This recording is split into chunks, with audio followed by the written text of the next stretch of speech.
All right. Well, Krista, welcome to In Search of Wisdom. All right. Thanks so much for having me.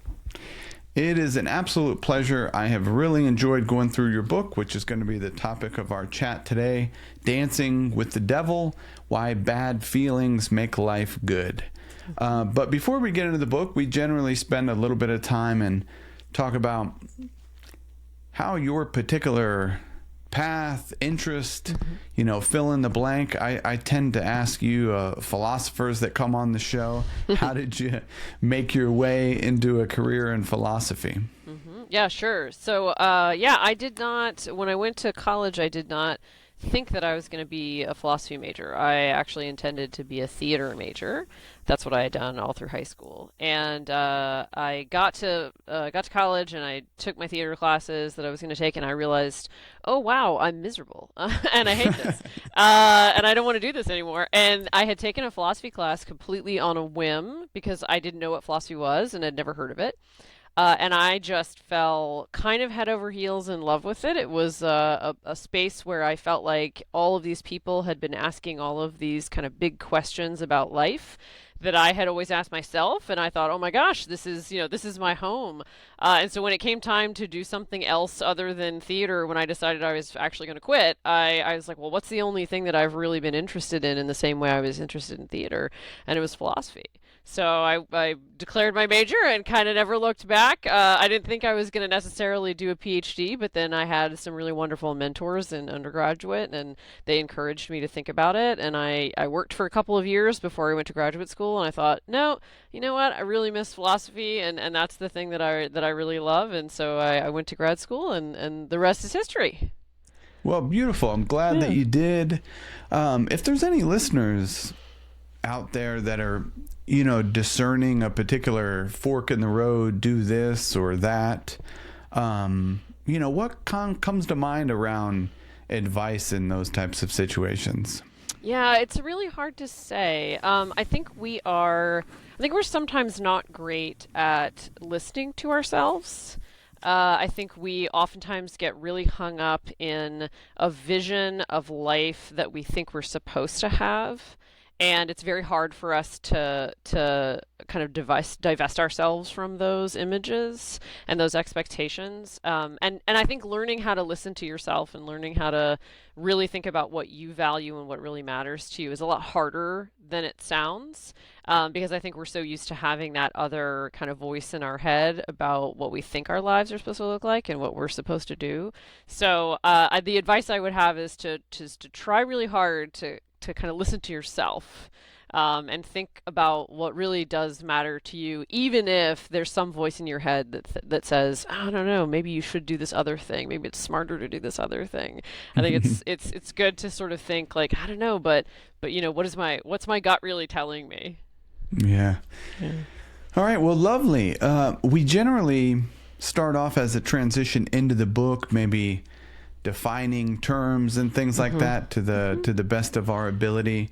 So I wrote a quick note of something you write in the introduction. You say, the best garden is one with no weeds, and the best life is one with no bad feelings.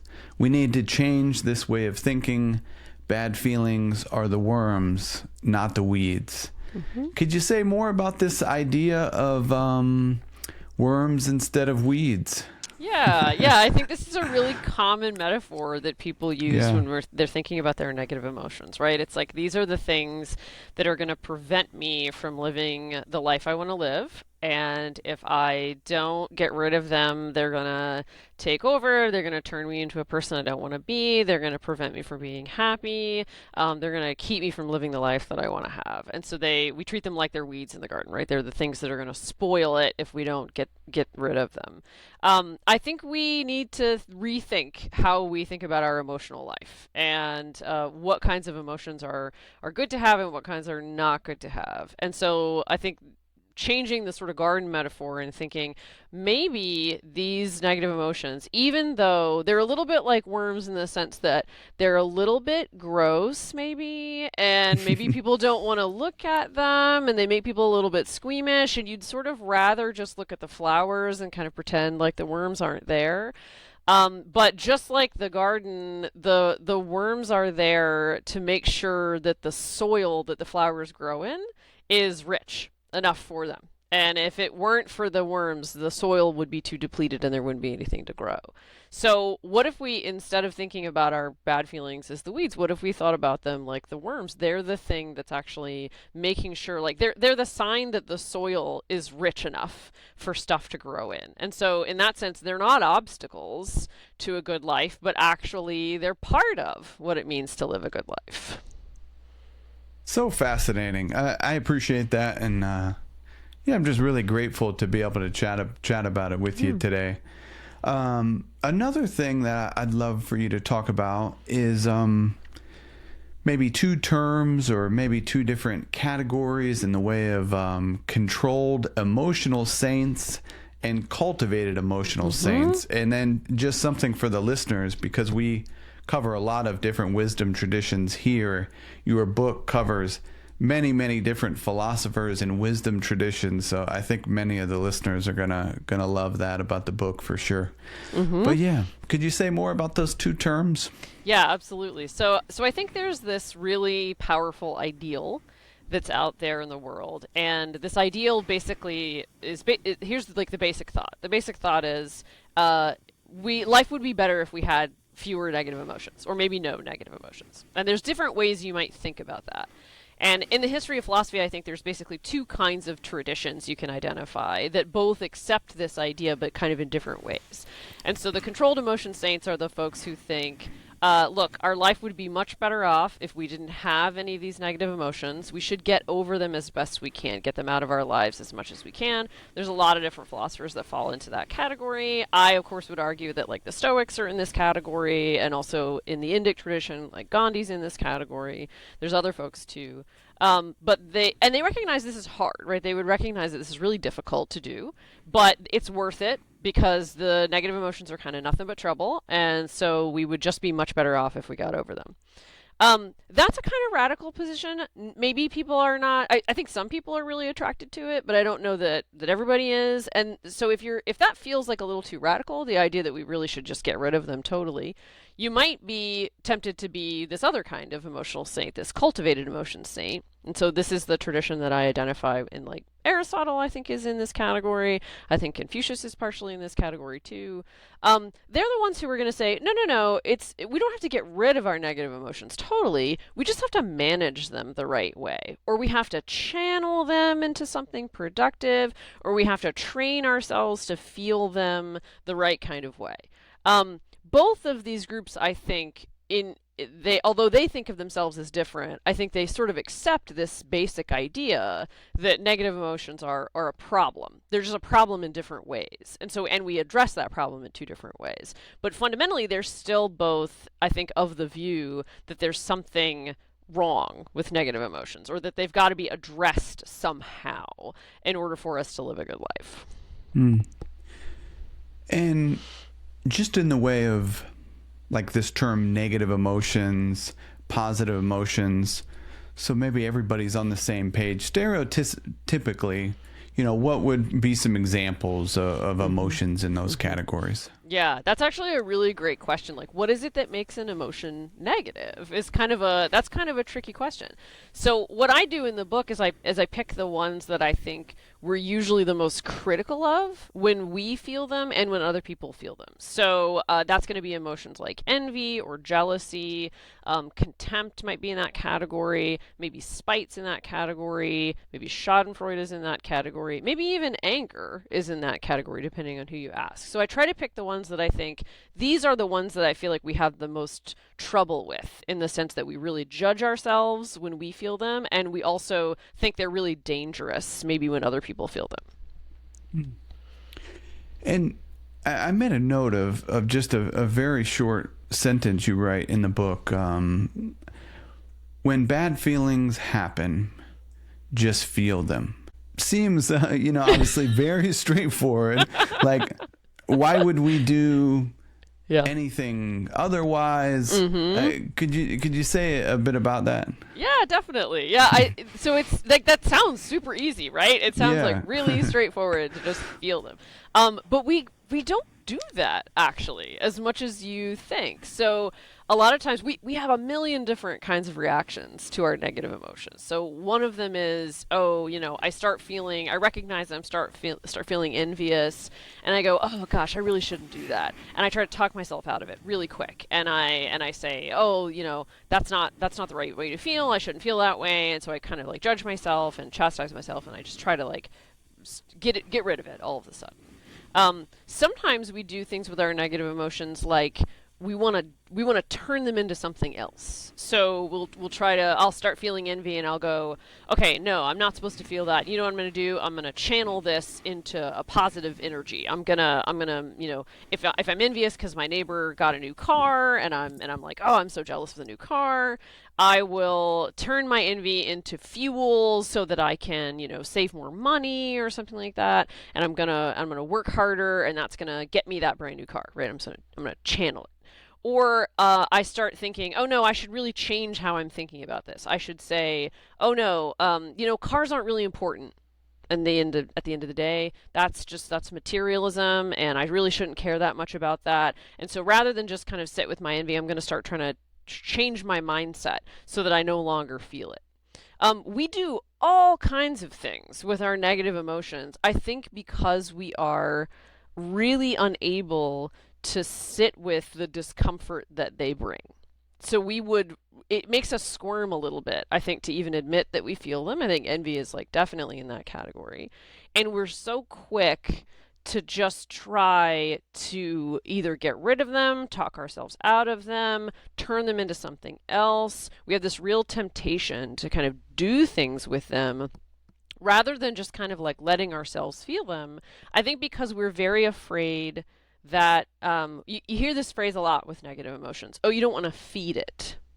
So if you feel it, I think people say, oh, if I let myself feel it though, I'm going to feed the emotion. It's going to get stronger and bigger. It's going to last longer, and then it's going to take over.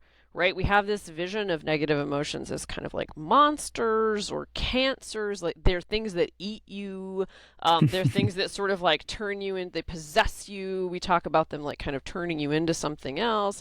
But a lot of that is, I think, this kind of essentially it's a prejudice against negative emotions, that they have all of these scary mystical powers that positive emotions don't have. And so we can't just let ourselves feel them because they're going to do all this scary mystical stuff. And maybe this is a challenging question or not the greatest question, but like, where does that come from? Is that cultural thing? Is that in the way of just language themselves, of we put negative in front of emotions and then we, create this category? Where does it come from? That's a really great question. I think there's probably a lot of different sources. I think in the US in particular, there's been this really long tradition of influence from things like the power of positive thinking, right? From like Norman Vincent Peale and that sort of stuff. And there is a real, Barbara Ehrenreich has this great book that came out, I think it's like 2005, called Bright-Sided. And it's about this. It's about the sort of like long history of positivity in the US, and how powerful and influential it's been in a whole bunch of different sectors. So I think there's this kind of like pro-positivity bias, you might think, particularly in the US. Maybe it's other places, but for sure here.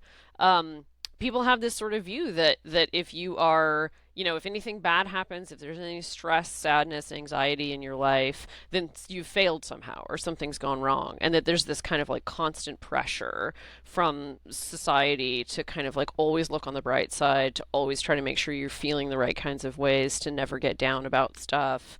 Or if you are, not to stay there, not to do it too long, not to feel it too long. So there's some of it's that. I think some of it too is just we are not great at thinking that maybe there's parts of ourselves that we don't perfectly control. And our emotional life is always presented a little bit of a challenge, I think, to us psychologically, because it is a little bit independent. So we have lots of examples of people who try really hard to stop themselves from feeling something and they can't, or try really hard to make themselves feel something and they don't, or their feelings surprise them or shock them, or you expect to feel one way and you don't feel that way and you don't know what to do about it. I don't think we're very good at sort of accepting that we may not be totally in control of our emotional lives. And so how do we live with a part of ourselves that we don't fully control? I think that's part of what leads us to kind of having these views about these negative emotions as though they're going to take over, because we have this like sort of scary reaction to them because they don't always obey when we want them to.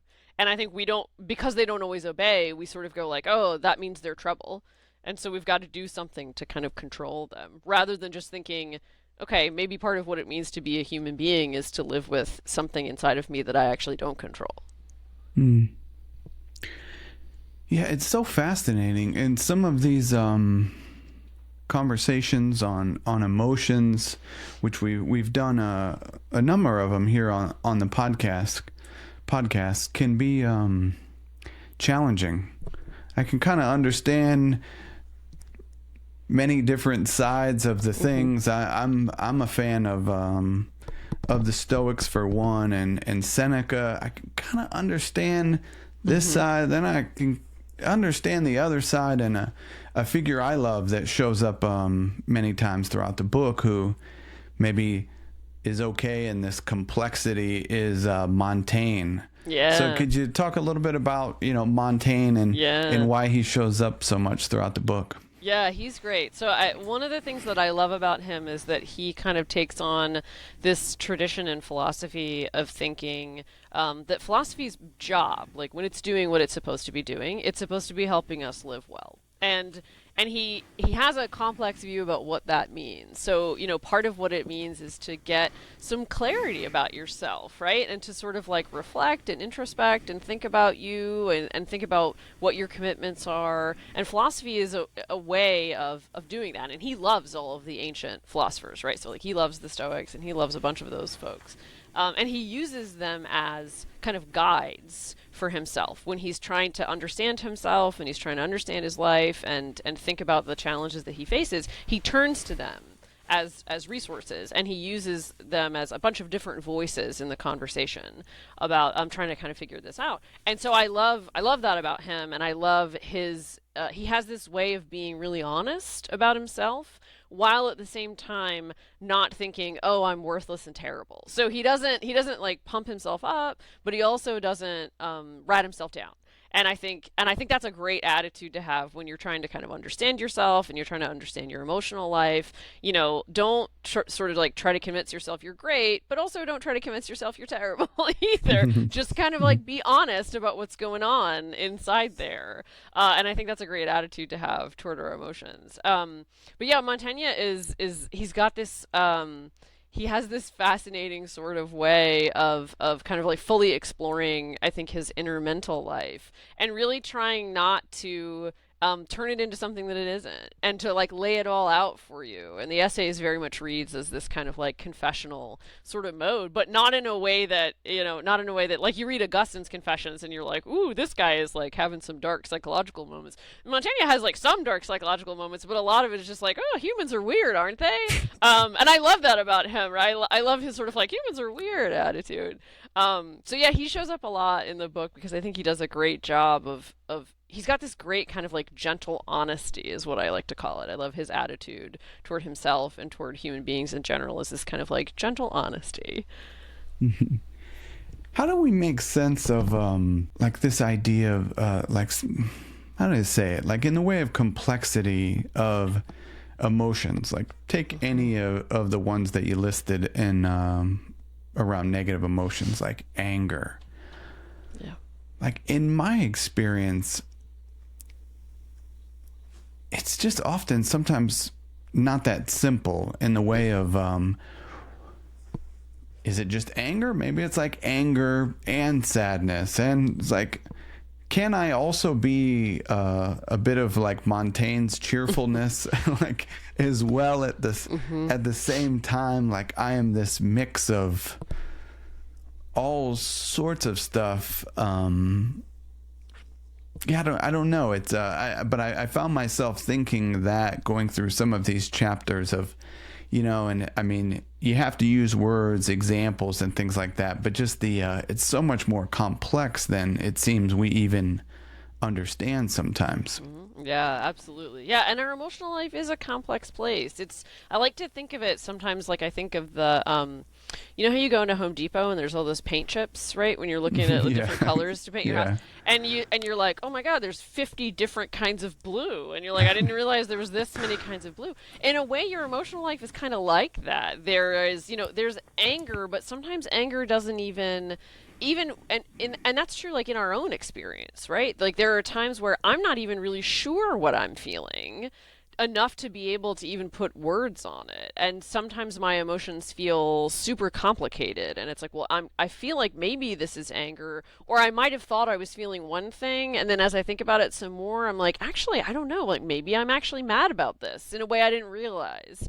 And so a lot of I think what a good thought about this is to think about your emotional life in the same way you might learn how to identify the 50 different kinds of blue, right? So like part of what you got to do is look at all of them and compare them all together and sort of go, oh, okay, well, this one's really bright and this one's really pale and this one kind of like leans a little bit toward purple and this one like leans a little bit toward red. And so like having a kind of familiarity with them requires this attitude of kind of exploration and letting yourself really think, I guess I'm feeling this way, but it might be maybe I'm feeling this other way, or what's going on here. A lot of that you got to do a lot of exploring of your emotional life. And that is also something I think we don't love doing. I think we're actually not great at naming our emotions. We're not great at talking about them,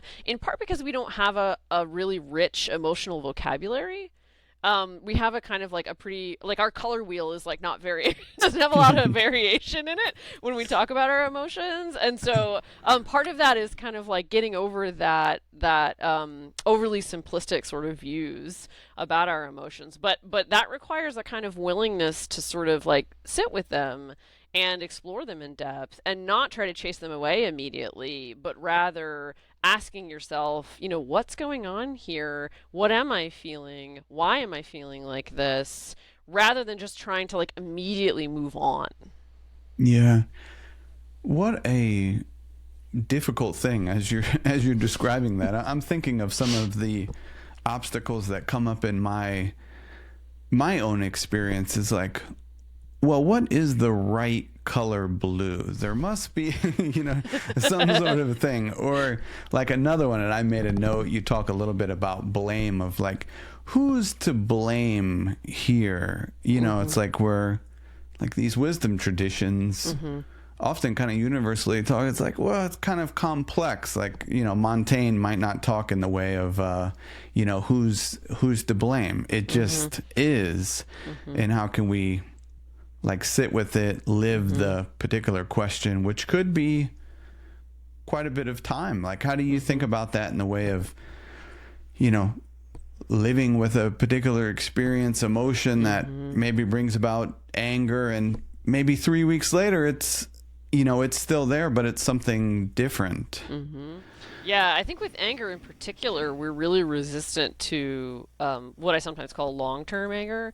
So we get worried, I think, that if you have anger for too long, again, like here comes those metaphors again of it's going to eat you up from the inside, it's like a toxin, it's going to poison you, that sort of stuff. But I actually think our long-term anger is probably a little bit more familiar than we might realize. And like nothing brings this up better for people than like family conflicts, right? Like I'm betting for most people out there, they have some challenging family relations, and to varying degrees. And I think a lot of people, and this is not, it's not true all the time, but I think a lot of people actually navigate this pretty well, like more than they realize. There are long-standing family conflicts, and sometimes it's just personality stuff, and there's not a real solution to it, but it doesn't require actually that you stop being angry. it might require you to like shut your mouth in certain cases. So there's, people I think are oftentimes really nervous about how we express our emotions, understandably so. But in the book, I sort of make this analogy. You have good reasons not to speak every thought you have out loud. Right? There's plenty of thoughts you have that you don't necessarily say or express. But usually people then don't say, well, you better quit having those thoughts then. Usually they say, no, it's okay for you to have the thoughts. It's just don't say them out loud. Well, do the same thing with your feelings, right? It's fine for you to have the feelings, even if there might be times where it's not quite okay for you to express them, especially maybe not expressing them in the way that you want to express them, but it doesn't necessarily mean there's anything wrong with having the feelings. So I think probably with things like long-term anger, that's usually what happens. We have a kind of like long-standing irritation or long-standing conflict with someone in our families. And, we all still get around the table at Thanksgiving and we talk to each other and we're civil. And sometimes I go into the kitchen and I roll my eyes or something like that, when I'm by myself. The long-term anger doesn't have to be something that's kind of constantly festering inside my soul and kind of preventing me from even loving the people who I'm angry with. That plenty of people, in fact, most of the time, I think the people oftentimes that we've been the most angry with in our lives are actually the people we love the most, because they're so much a part. Our relationships are so important, and when relationships are important, when things matter to you, you feel a lot about those things, right? That's part of what it means to care about something. So caring about people means feeling a lot about them. So I think we sometimes exaggerate the danger of these kinds of like long-term sitting with these emotions, these negative emotions for a long time. I think it's more familiar to us than we realize.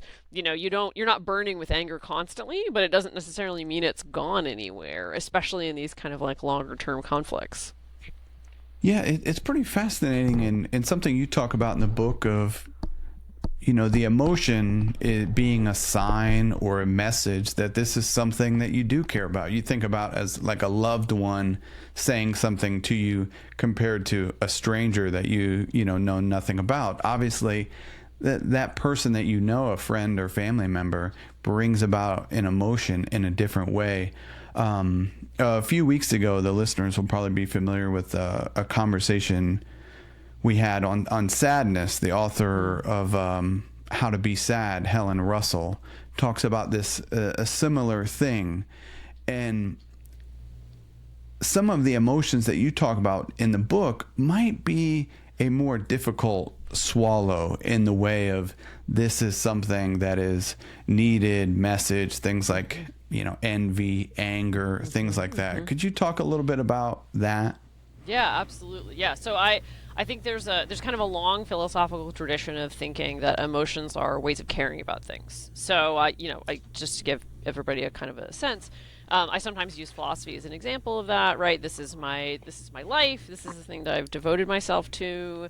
I'm going to feel, because I care about it, I'm going to be liable to all sorts of emotions about it, right? And usually when we think of caring, we almost always think of positive emotions. So I'm going to be excited if I get to go to a philosophy conference. I'm going to feel, happy when I get to read a new book that I'm really excited about. But then negative emotions are just as much a part of that. So when people say terrible things about how philosophy is useless, I'm going to get mad about it. When one of my friends wins some super fabulous philosophy prize, I'll probably be a little envious about it because it's something I want for my life. So I think negative emotions play exactly the same role that positive emotions do in that sense. They are just part of what it means to care about something. And so, for example, for things like anger, I think most of the time the negative emotions they usually have something to do with you. So they're usually sort of centering around the self. So when I'm angry because somebody has either insulted me or they've insulted something that I really care about or someone that I really care about. When I'm envious, it's because there's something that I want for my life and I see somebody else enjoying it. And so I'm going to feel envy because I'm going to be like, but I want that for my life. So I think that's true for basically all of the negative emotions. There's something, they are signaling that something matters to you. And so the question is, if we want to explore them and we don't want to sort of assume from the outset that there's something wrong with them, I think getting a handle on what role they all play in our lives helps us get a better sense of what it means to live with them. So if we can figure out what it is that these negative emotions are caring about, then we can sort of figure out, I think, how to live with them a little bit better. So that's sort of the second half of the book is really devoted to trying to understand, well, like, if we imagined our negative emotions as messengers, if they're telling us something, what are they telling us? What is it that I care about when I'm feeling this thing? I think that's going to help us accept them a little bit better once we realize they're playing a role, right? They're doing something. They're telling you what you care about. And the sentence that I read earlier, when bad feelings happen, just feel them. Then it makes me in my mind, yeah, but, it's not always a good yeah, but it's, Sure. I'm thinking of, there's been these metaphors throughout history around reason and passion. Maybe one, most recently that comes to mind, I think it was Jonathan Haidt, the elephant and the rider. The elephant being our more emotional side and the rider being more rational side, illustrating the point that like sometimes these emotions are really powerful. They're kind of out of our control sometimes. Mm-hmm. Would you agree with that? And if not, obviously why, but how do we deal with that? So I don't disagree at all that sometimes our emotions can be powerful, right? And I think that's part of what it is to illustrate, that we're not always in control of them, like that they can really shock us in ways that are that sometimes feel uncomfortable. I think when we say that, I think we almost always think of a case where your emotion is powerful and it causes you to do something bad. And so that's when we start to get worried. We're like, oh, if it takes over, and then we think of anger, right? If it takes over and it like you punch a hole through the wall, like, oh, well, that's a bad thing, right? But I think we don't think of cases where an emotion can be really powerful, and it actually tells you something good.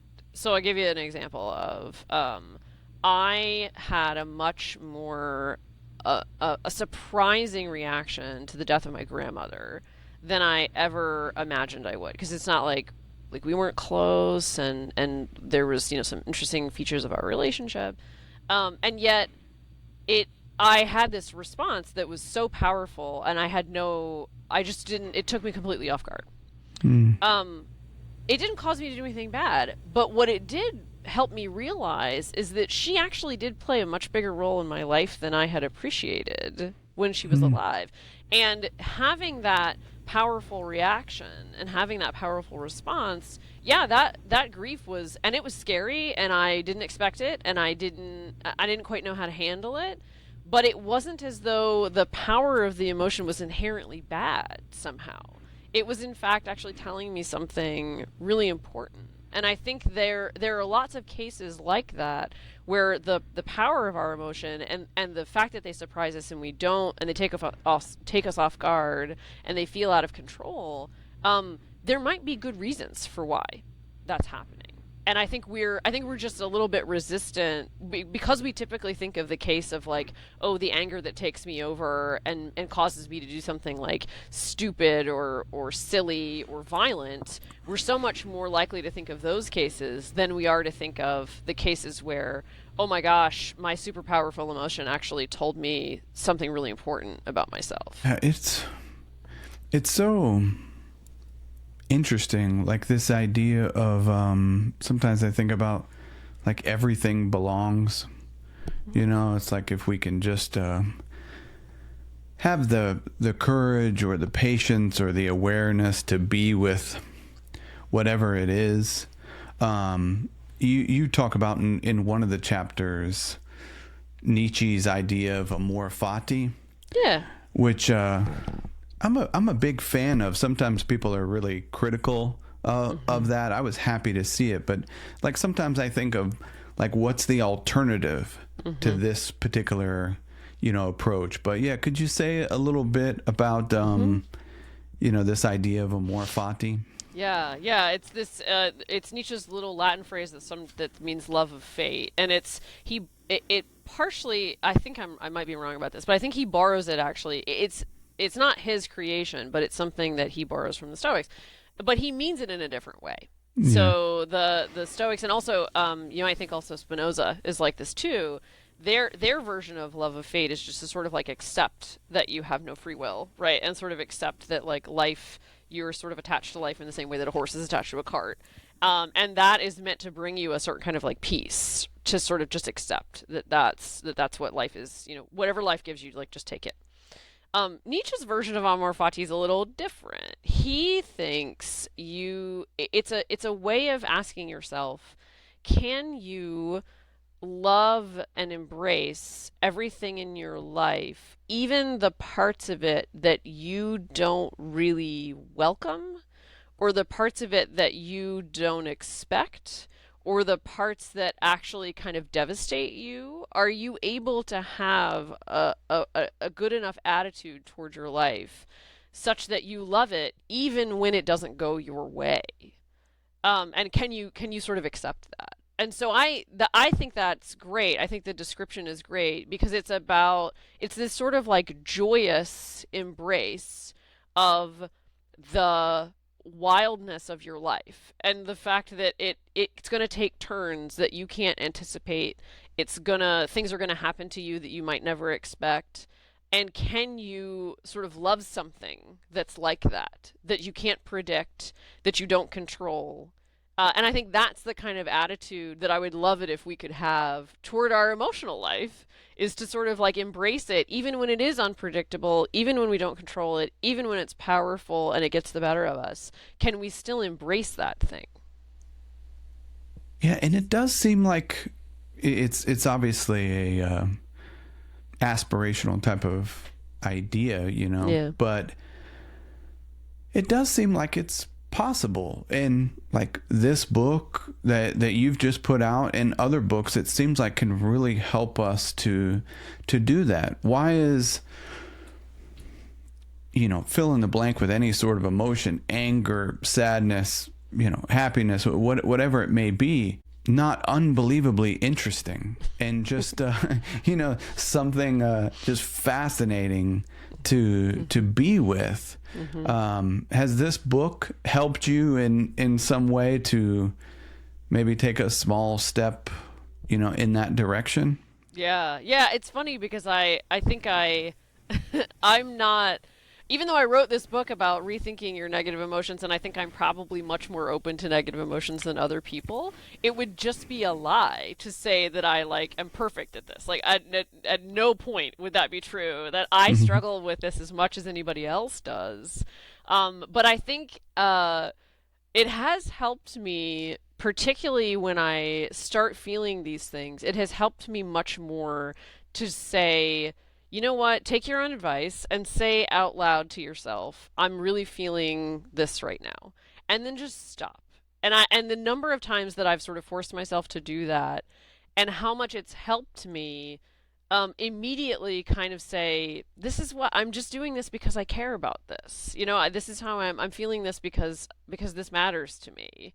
Mm. And it has taken and I don't want to suggest that this is necessarily like what I'm aiming for, but it does take the sting away of the feeling. It takes that initial sort of like sharp edge that it has, and it kind of makes it a little bit more gentle. It doesn't make the feeling go away, and I'm not really looking for it to go away, but it does let me sort of kind of like welcome it in a way that takes away sort of, I think, some of the harshness of the experience and makes it in some sense like less negative.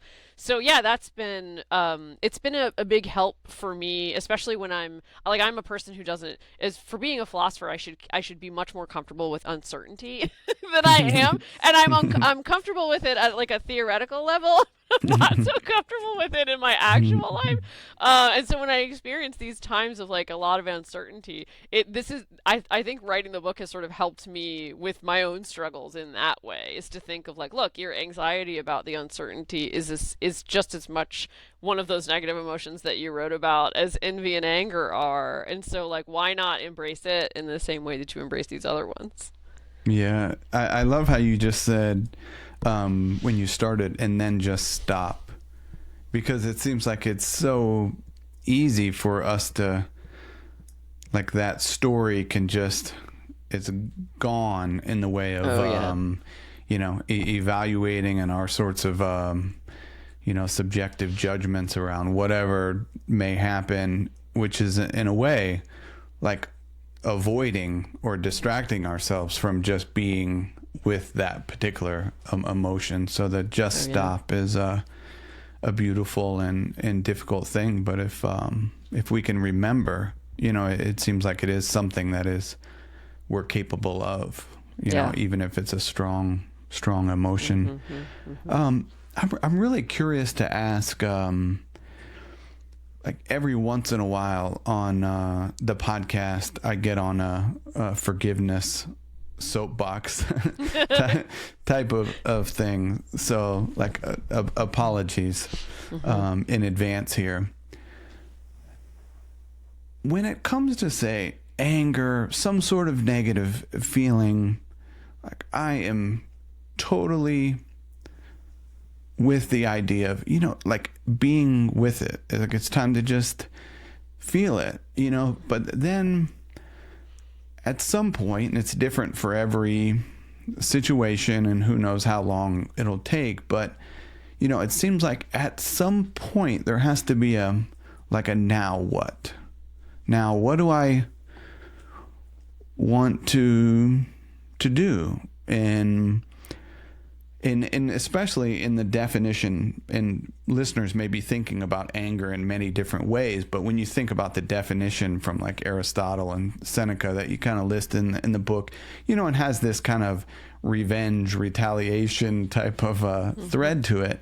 And it seems like, in the way of this is In Search of Wisdom, that there is the wisdom of forgiveness. There is this wisdom of, at some point in time, letting go of that particular feeling, because you could essentially carry around this bag, in my, like, visual, of all sorts of anger and resentment, and it's like part of your household goods that you move around from, like, zip code to zip code.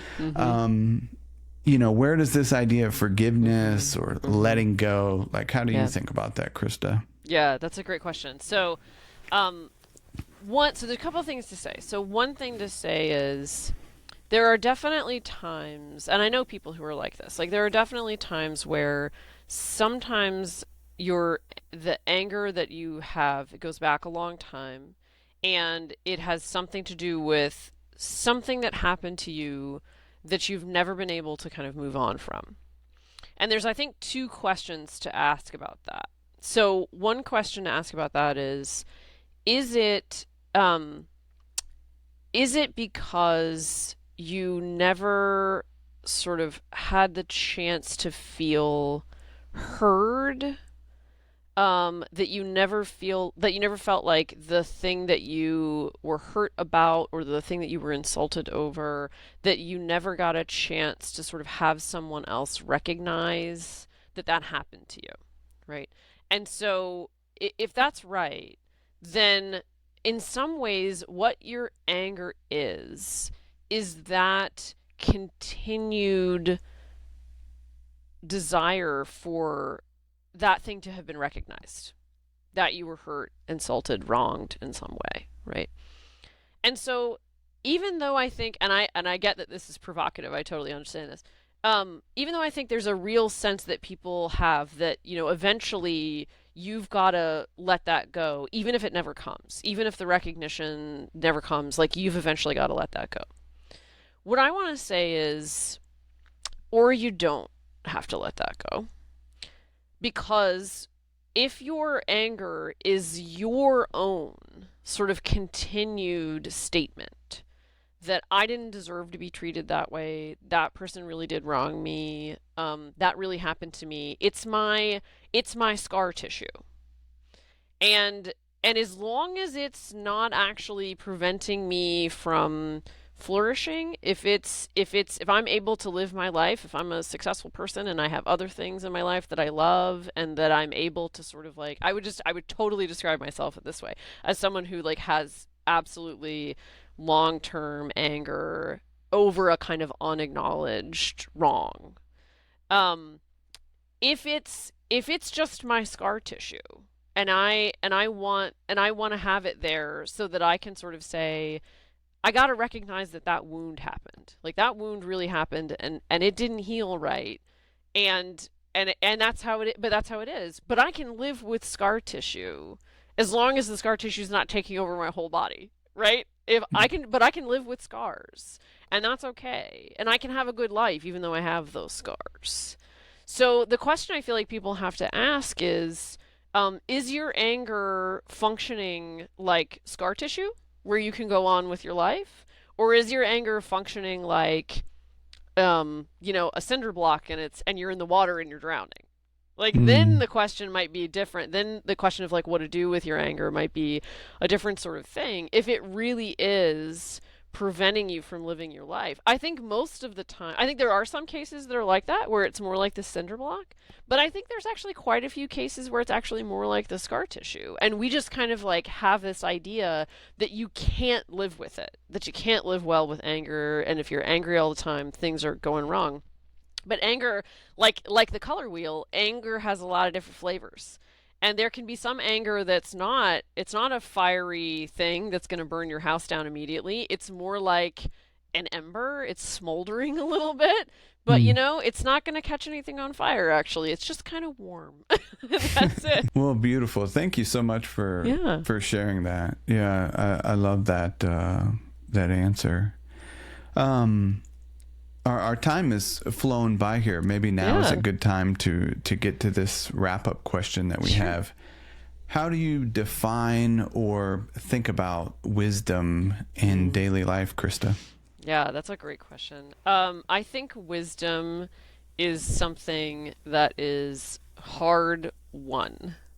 Mm. So, wisdom comes from um, taking a lot of falls and getting back up and sort of looking back and going.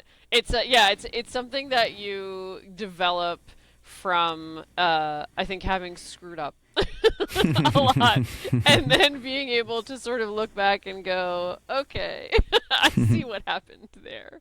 So I think wisdom is something that you learn and it's something you develop over time, and it's something that comes from living a lot of life and sort of like realizing what it means realizing what it means for things to go wrong and realizing what it means for things to go well and realizing that a perfect linear progression towards Mm. some, we're always on the up and up and it's a perfect straight line. I think it's a thing that weaves and it's a thing that doubles back on itself and the quicker we sort of make peace with, with life being sort of a tangled mess, I think the quicker wisdom's going to come. Does that connect in any way with the scar tissue? Maybe not, major, injuries, but little bumps and, Yeah. and scrapes along the way. Yeah, Can that be scar tissue? absolutely. I think a life well lived is going to end up with some scar tissue. Yeah, nice.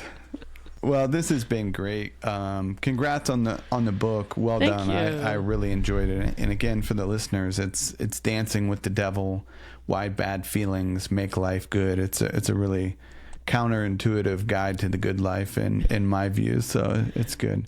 Are there any other books, websites, places that you might point our listeners? Yeah, in terms of like sort of more about my stuff, so I'm on Instagram if you want to find me. That's Prof KK Thomason on Instagram.